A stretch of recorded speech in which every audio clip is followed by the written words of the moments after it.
Bonjour, je m'appelle Catherine Schramm, je suis postdoctorante biostatisticienne et je suis arrivée dans l'unité INSERM U1245 en novembre 2019 et je travaille dans l'équipe du professeur Gaël Nicolas sur la thématique de la génétique d'Alzheimer. On y va.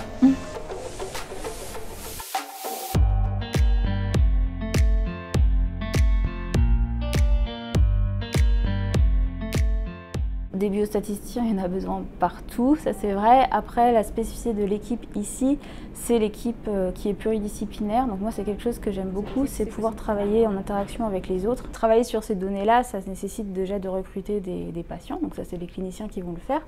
Ça nécessite de mettre en place des grandes bases de données. On le fait à l'échelle européenne, voire à l'échelle internationale, puisqu'en fait, ça nous permet d'avoir des bases de données conséquentes qui nous permettent de trouver des choses sur des variants qui sont rares. Ensuite, il y a toute la partie traiter des données brutes en fait, pour avoir les informations on va dire génétiques. Donc ça, c'est plutôt les parties bioinformaticiens. Et ensuite, il faut effectivement traiter ces données avec des outils statistiques pour en extraire l'information par rapport à la question qu'on se pose. Et là, c'est le rôle du biostatisticien. Moi, j'ai toujours été intéressée par tout ce qui est mathématiques. Donc les statistiques, ça rentre un petit peu là-dedans. Oui, on peut dire que j'adore faire ça. Mais...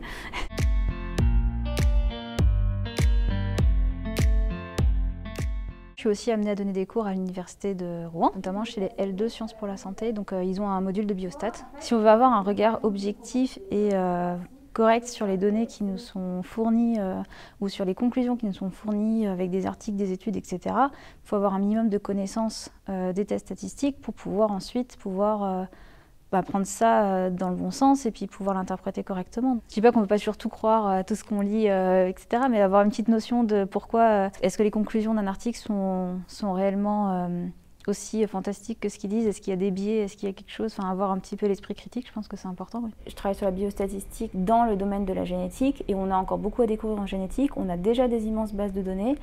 Il nous faut, on va probablement avoir en main des plus grandes bases de données, je ne dis pas forcément en termes de nombre de patients, mais en termes de type de données, puisque là actuellement, par exemple pour ce projet-là, on s'intéresse à la partie codante, mais on pourrait très bien s'intéresser à la partie non codante. Développer des outils qui soient fiables pour ce type de données, c'est tout un challenge, donc ça va être le challenge des futures prochaines années. Pour certaines familles pour lesquelles on n'a pas forcément trouvé la cause, peut-être que la cause se trouve justement dans ces parties non codantes et pour lesquelles l'exploration va pouvoir leur apporter une réponse en fait de pourquoi ils sont malades. Et ensuite, à terme, trouver les patients à risque qu'on pourrait inclure dans les essais cliniques et qui pourraient bénéficier d'un traitement préventif par exemple.